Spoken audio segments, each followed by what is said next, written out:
Hi, this is Phil, and I'm here to tell you all about the Capes and Lunatics Patreon. Don't miss out on our comic book creator interviews, including our monthly Chichester chats with comic book legend DG Chichester, superhero movie brackets in our search for the worst comic book movie of all time, and many, many more specials, all completely uncensored. Access starts for $3 a month, full video when you pledge $5 a month. Check out the link in our show notes or go to patreon.com/capesandlunatics. Hope to see you there.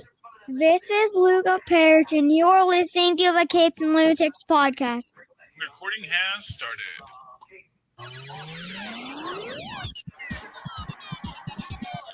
Hello and welcome once again to Super Connectivity. I'm your host, Charlie the Professor Esser, and with me, as always, is the blue-eyed bomber from the Burg of Pits. Phil, me, and Perich. Welcome, Phil. So glad you could join us again. Oh, my goodness me. So we got a lot of comic books to get to tonight. But first, the news. So we got our new Spider-Man trailer. Spider-Man No Way Home. Look at all our cool toys. And of course, the big story out of Brazil is that someone, accidentally put too long of a clip into the Brazil version where you got to see, as the lizard attacks, him getting knocked back by some force.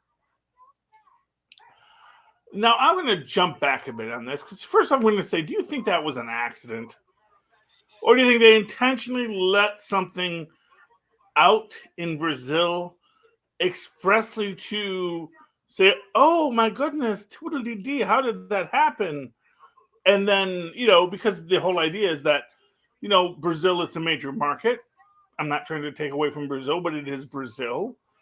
And so the rest of the world is like, well, Brazil is a major market, but I mean, could I really believe I'm not in Brazil? I didn't see it. I didn't see it happen in Brazil. Am I sure this is real? I don't know if they're that Machiavellian, behind the scenes. I mean, maybe, but I don't know. I just always believe a lot of the time where it's just like, oh, that's such a small detail. They'll never see it. Meanwhile, people are like blowing up screen images and stuff. Yeah. Well, they've been releasing this stuff on the internet for a while. Yeah. And to be fair, they intentionally made the Green Goblin release on the poster very small, knowing it would be blown up. Mm-hmm. So I get here's the thing. I really feel everything in No Way Home is trolling us somewhat. But if we assume it's not a complete troll, and that all of this stuff takes place in the first 15 minutes of the film, there is a lot to unpack in it. Yes. And we'll get to who is kicking the lizard later, because there are a couple of options. And the actual likely answer is the one everyone's going to be mad about, but it's also just the most likely answer. But getting back here, first I want to talk about, of course, the hero of the film, Dr. Otto Octavius. Because we do see in this, as he's fighting Peter in his nanotech armor, which is an important point in all of this, is that, he's fighting Otto. Otto grabs him and tears off a piece of his armor. Then that nanotech integrates into Otto's arms. Oh, that's how we get red arms. Okay. That's how we get the red arms. And then we get him saying, "You're not Peter Parker." But what's important about this is, what do these nanobots do? And do you know what these nanobots do, Philip? What? They fix the arms. Oh. Because as you will recall, the entire reason the chip, the chip got burnt out. This fixes the chip. And now, all of a sudden, once these things are in the arms, Otto's back in control, which is why we later see him talking to the Scooby Gang. I hope they're not laughing at his name. That's very punk. I'm sure, Right. I would hope they're laughing at him that he says that his name, that they call him Dr. Octopus. Yeah. That's funny, but like, I'm Otto Octavius. Like, really? That's pretty cool as a name. Yeah. Well, Otto Octavius. Yeah, Otto Octavius is a cool name. So I think it's just like, oh, that's it is such a somewhat leap from ironic that Octavius he to became Octopus. Dr. Octopus. yeah, I mean, whatever it is, it's just.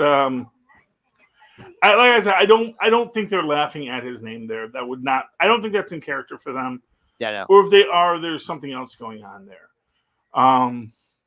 So wait a minute. You just gave me a thought. It's like, okay, so if that nanotech like kind of goes into those arms, I mean, are we gonna start getting Stark tech? Like, is it gonna? Thanks to this movie, is Stark tech gonna spread through the multiverse? Is that what Armor Wars is gonna be?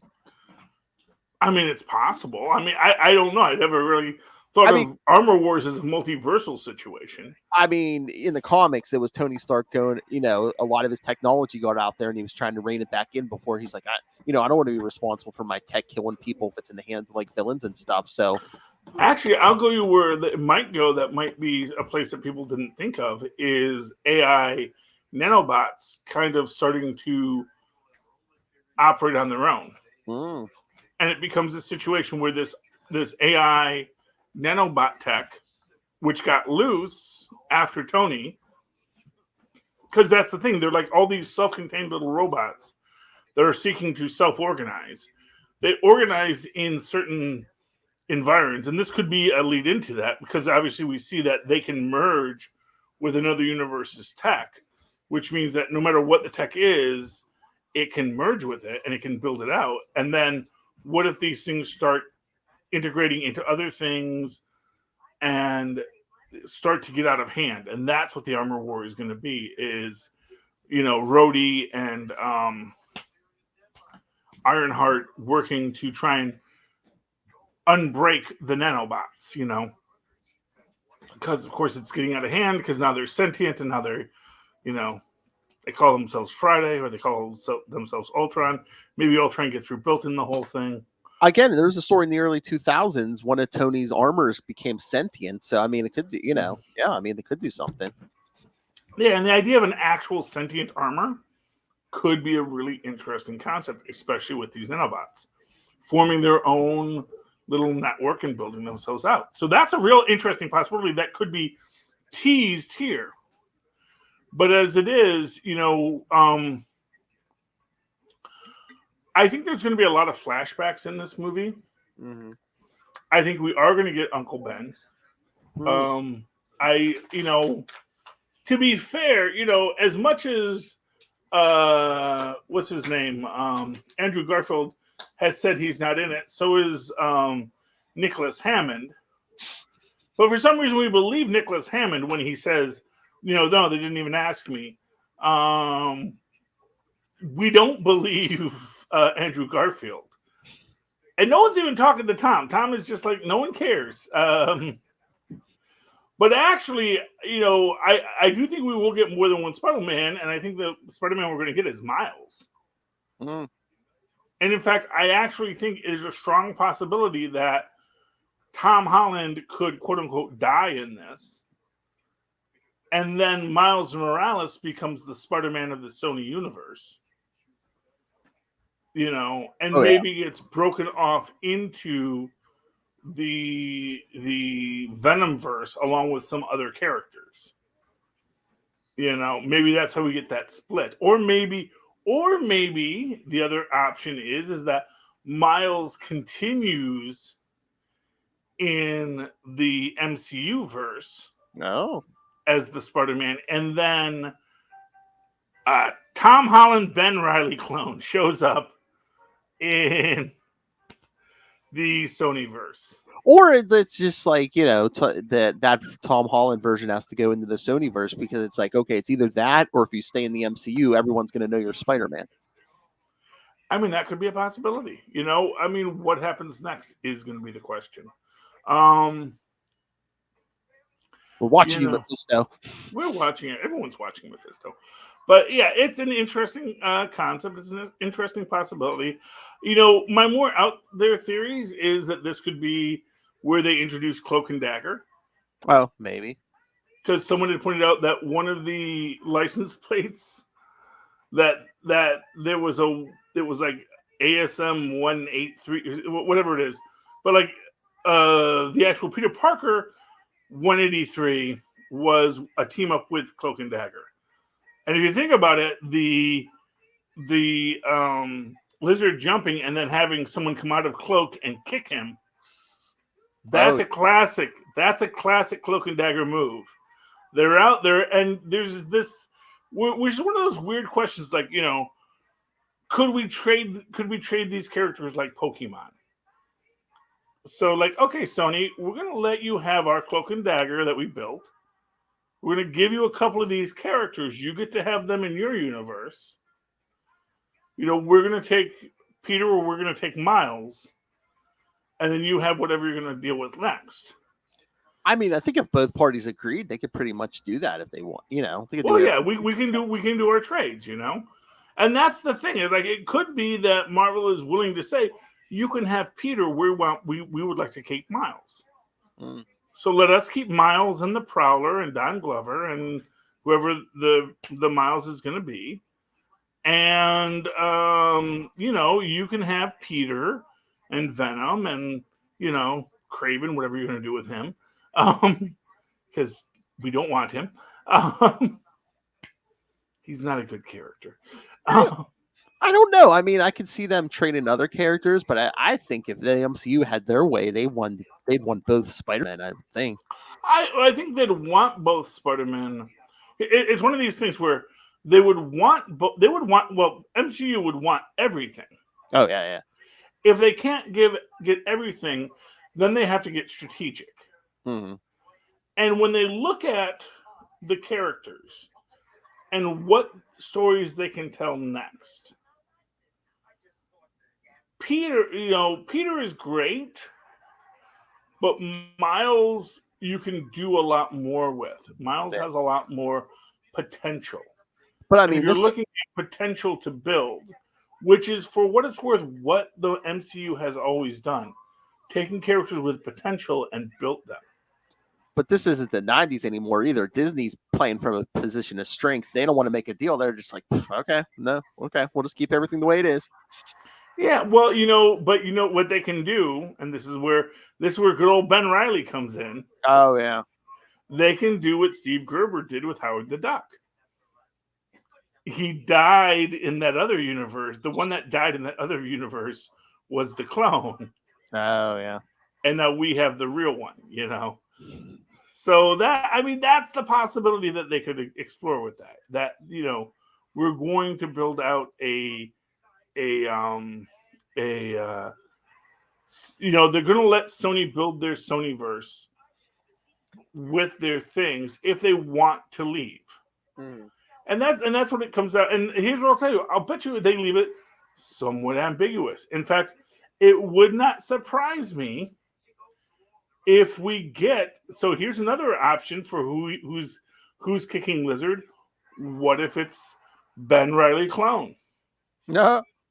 It is Ben Reilly clone kicking. Because Ben Reilly clone wakes up and we get this whole question of, I'm Peter. No, I'm Peter. No, I was the Peter who got switched. No, I'm the Peter that got switched. Oh, you know what they could do? They do that. One of them goes back to the Sonyverse, one stays in the MCU. Exactly. And they never say which one is the original, so it's like kind of like whichever one you want to believe is real one, the MCU one or the Sony one, you can believe whatever you want. But as far as, either one could be the real one. Exactly. And that's the point. Yeah. That is the point. So when you're looking for that sixth villain, think Jackal and think of a clone. Do you think Disney would let them do that, though? I mean, it looks exactly sure. like Spider-Man. It's like, would they be worried about them hurting the brand if Sony made bad moves with their Spider-Man, though? Well, no, because here's the thing, and this is something that, Tom Holland has mentioned, where he's talking, when it gets to be the end, because he's talking about the end of being Spider-Man. Yeah. So it gets me feeling that feels that, yeah, whatever happens next, maybe it's not me, maybe it's Miles. Yeah. Because he actually called out Miles recently where he said, maybe it's time for Miles to rise up. And that could just be him trolling fans, because that's the whole thing. He got this reputation for spoiling stuff. Yeah. And then now he's like, I'm not going to spoil stuff. I'm just going to troll him. And That could be contract negotiation too. yeah.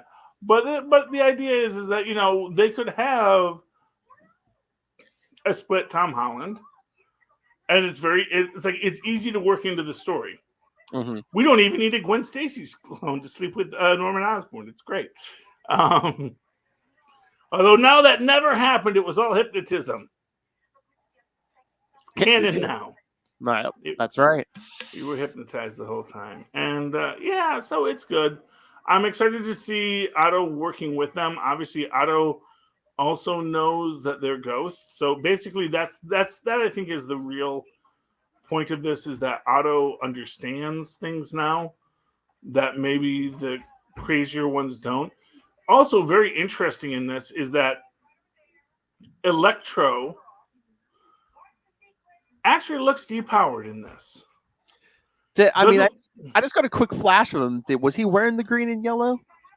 Well, he's wearing a suit, but he's also wearing all these battery packs. Oh.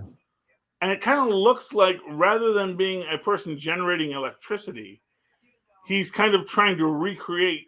It kind of looks like, my take on this is Electro who remembers he had these powers but doesn't have them now. And he's trying to build that as a tech-based thing. And he builds himself an Electro because he makes this whole point. I will not let you take this away from me. I will not let you send me back to wherever. Maybe his powers don't work in the MCU. Yeah.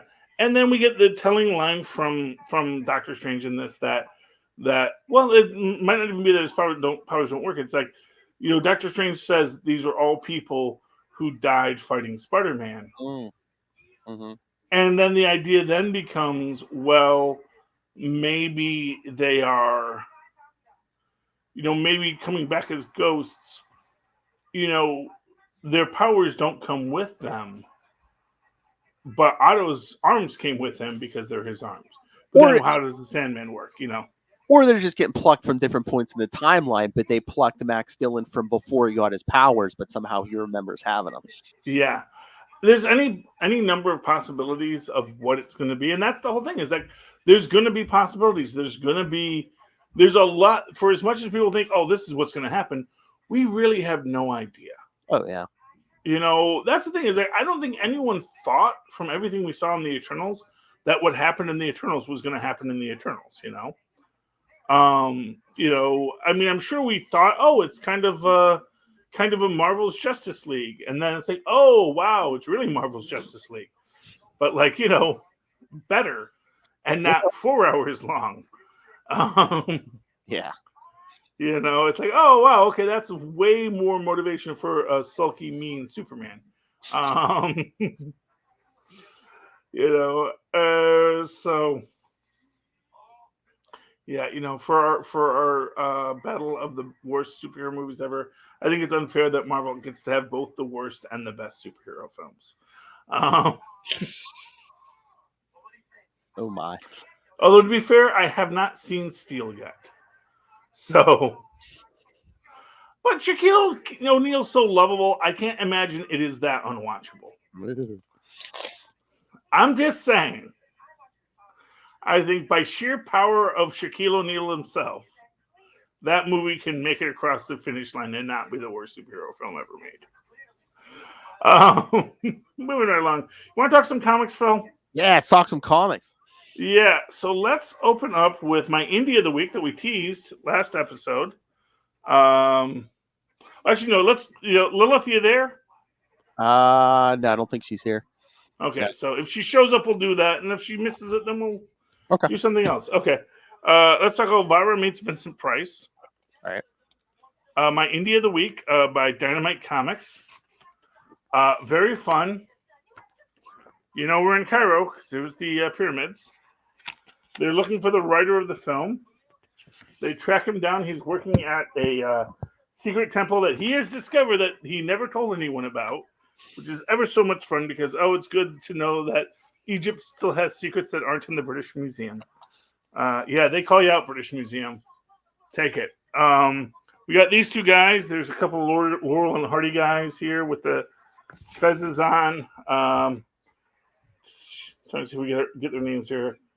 Norville and I think it's Norville and Walter, but they're very much meant to be Laurel and Hardy stand-ins.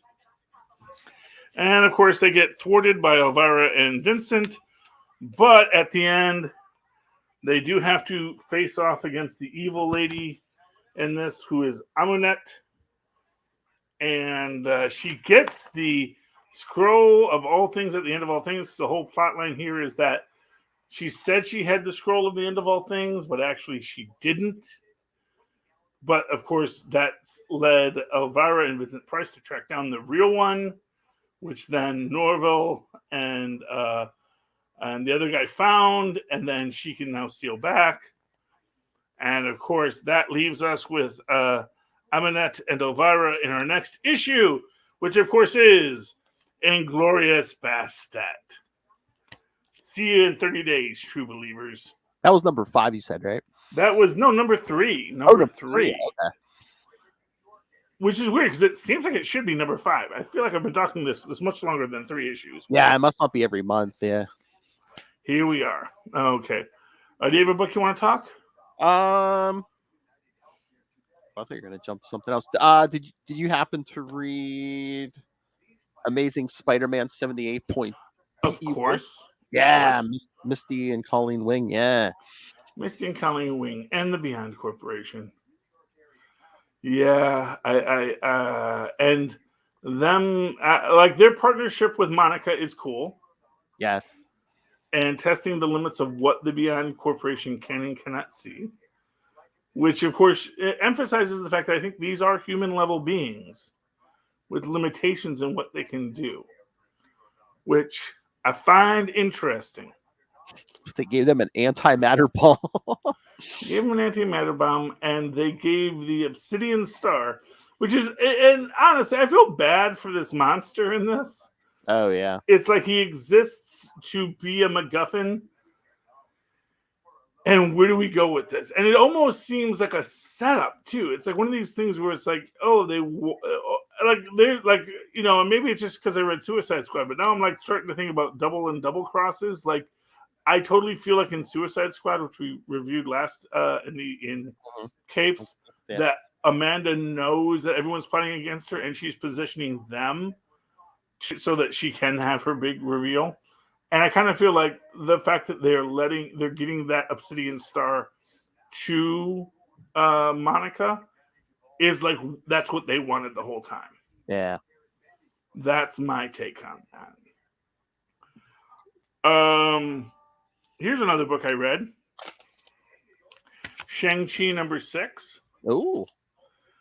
It is interesting because, as you know, for those who aren't aware, what the plotline in the current Shang-Chi is, Shang-Chi, he is trying to reform the 5 Weapons Society, but he's doing it through the criminal underworld. There was a whole incident with a stolen cosmic cube that Shang-Chi thought he returned but didn't. You basically have this whole thing with, there was a sword forged of the god of thunder, of blades and thunder. Actually, I don't know if he's Japanese, Chinese, or he is the god Takimikazuchi.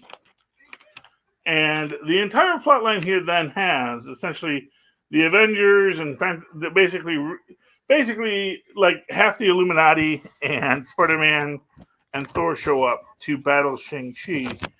And during the fight, Shang-Chi suddenly realizes that, this isn't the actual sword. This is the cosmic cube. My brother did lie to me. he did keep the cosmic cube. And so he returns it to the heroes, but they still don't trust him. Only Spider-Man, the one man, and this is still Peter. I don't think this is Ben yet. Riley still trusts him. I said it was still Peter, not Ben. Why'd you say Riley? Ben Riley is Scarlet Spider. That's the new Spider-Man. Yeah, but you said it's not Ben yet or something. Yeah, it's not Ben Riley yet. Yeah. Anyway, Why'd you say so and then we get the other group that is one of his sisters is forming the opposition, and we got this guy with his dragon. They're gonna take him down because he, too much like his old man is basically what they say. So yeah, I mean, I love the Shang-Chi series. It's been a lot of fun. It's good seeing Shang-Chi fighting people. And it seems like, as OP as Kung Fu is as a superpower, they do play it as if it is a human with the Kung Fu superpower. I don't know if he still has the power to replicate himself. That is one of those questions left unsaid. Did you read Moon Knight #5? Of course, I read Moon Knight #5. Oh, what did you think? I'm confused. I'll be honest with you. Yeah. There's a lot in it, and I guess so. This redheaded, I don't even remember this redheaded guy before this. Yeah, I think he's almost been just like background, but it's like, oh yes, I've been the villain the whole time. Okay, good to know. So I don't know if they were trying to paint him as like his Jimmy Olsen, and all of a sudden it's just like, no, I'm a villain.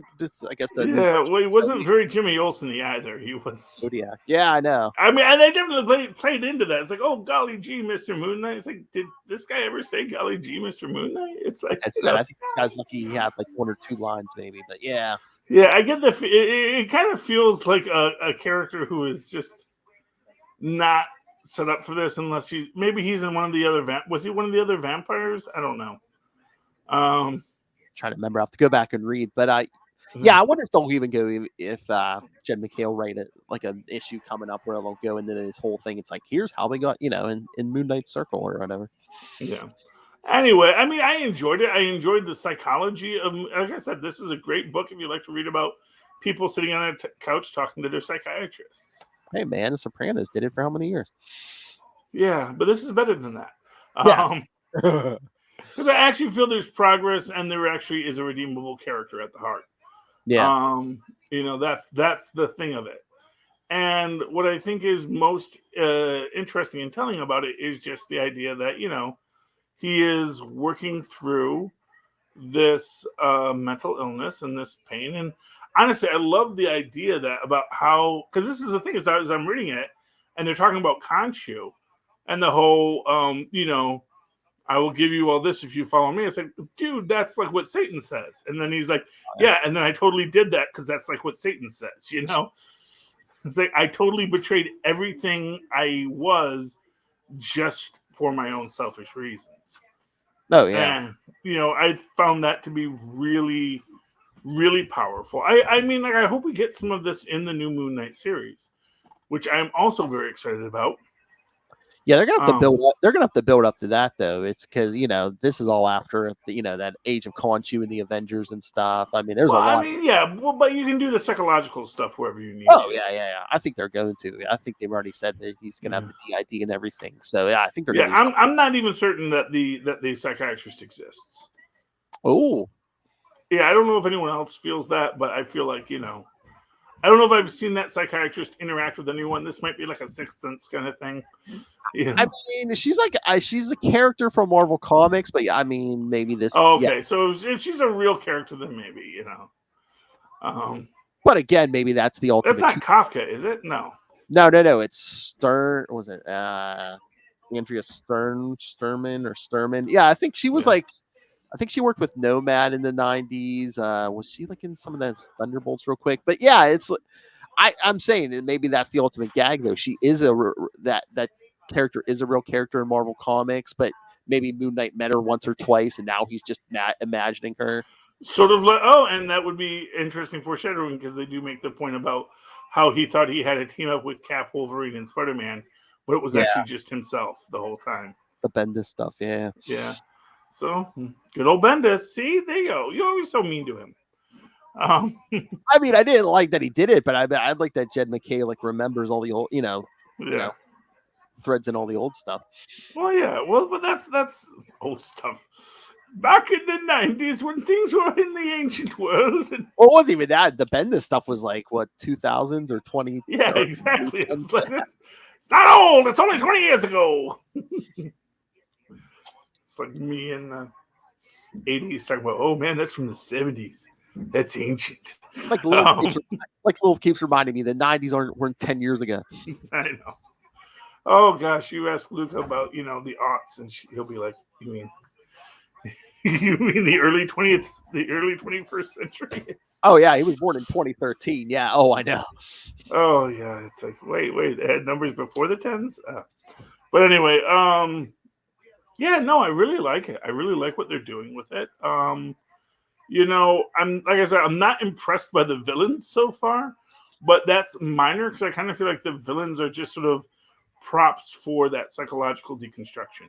Yeah, I wonder if something's coming because they did that for that other guy, and now they're doing this new version of Zodiac, and they both seem like dark versions of Moon Knight himself. So yeah. Yeah.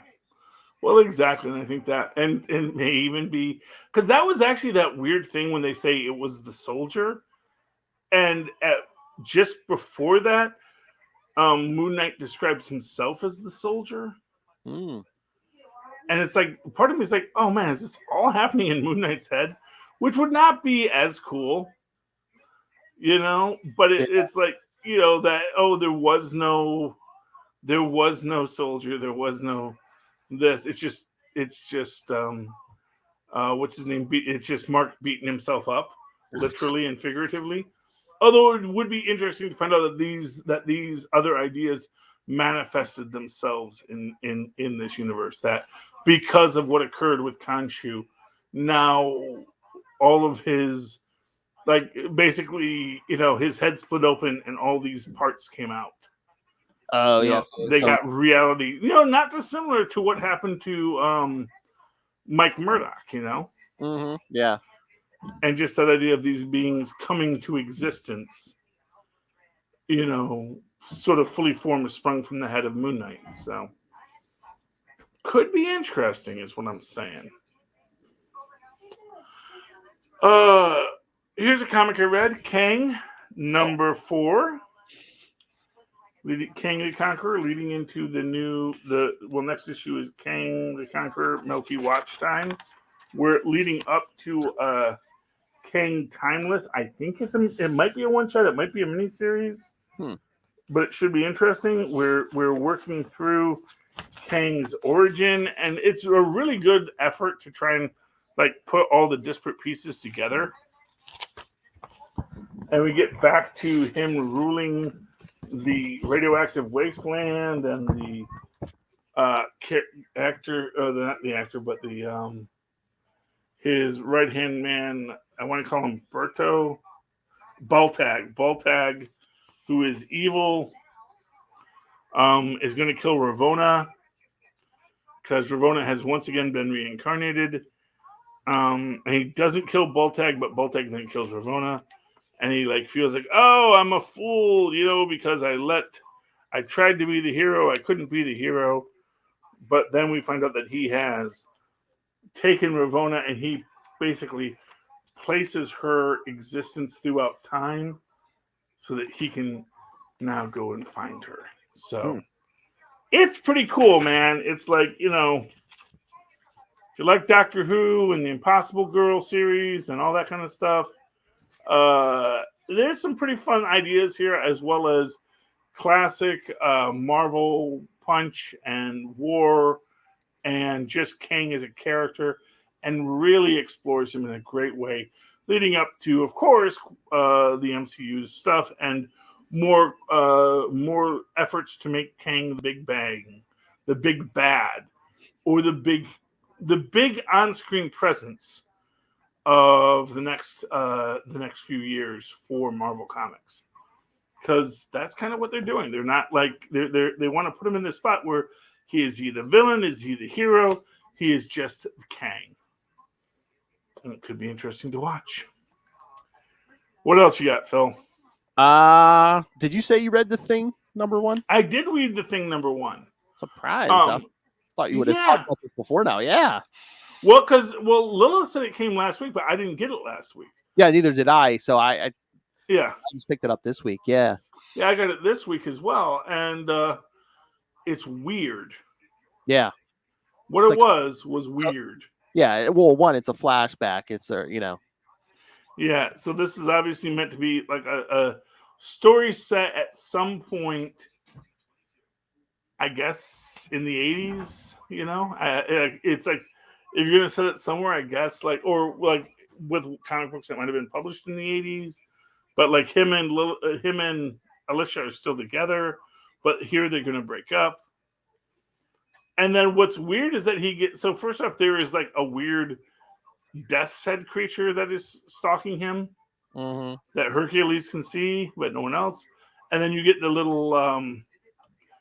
little fairy being and the muse woman, I guess. What her name? Maricellus something. And yeah. But then we see that the other guy who also got his heart ripped out by this skull guy is now going to fight the Thing because he believes that Maricellus loves him. So it's clearly a setup. I'm interested to see where it goes, and I don't know where they'd go next after this. It's a very bold concept. The whole dating app fairy kind of reminded me, and I can't remember her name, but remember the character it was in John Byrne's Hulk. Was this being that would come in and would kill you so that you could die happy or something like that. Was it like Mercy or something?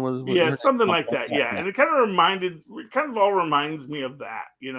Yeah, that kind of trippy extra dimensional being just randomly showing up, and because after she does, he goes to sleep and has like that weird vision of like that dead celestial and Galactus.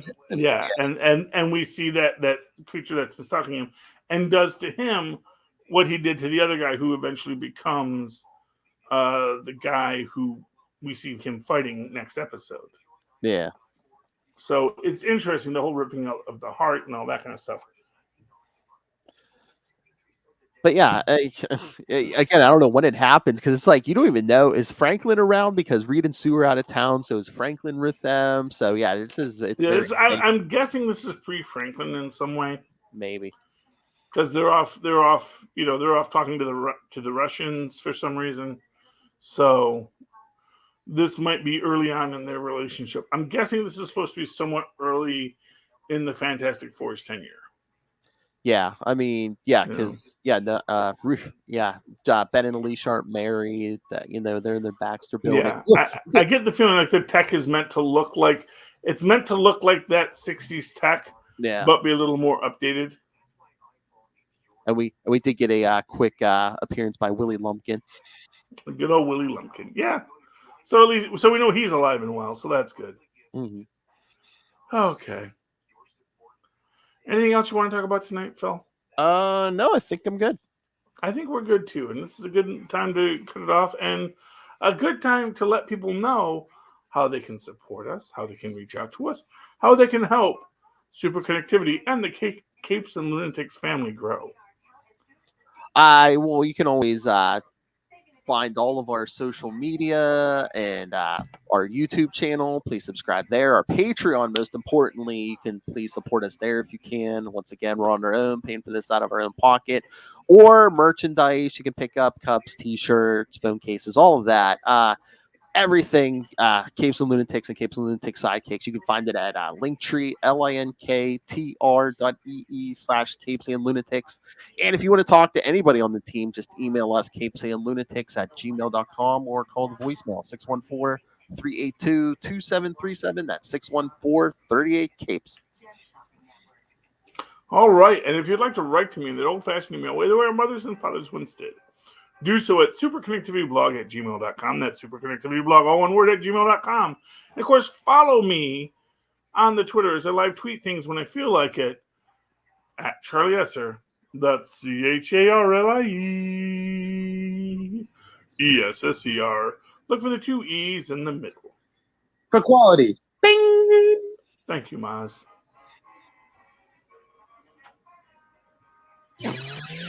All right, kids, that has been another episode, and there's the music to let us know that it's done.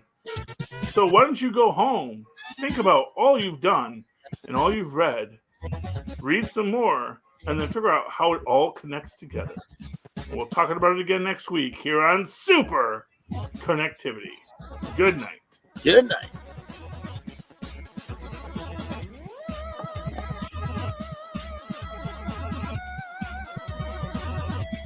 Little Wonder a month till Spider-Man. Ah, yes. Good music, though. And Dracula's Kung Fu Theater is on Retro TV right now. So enjoy that, kids.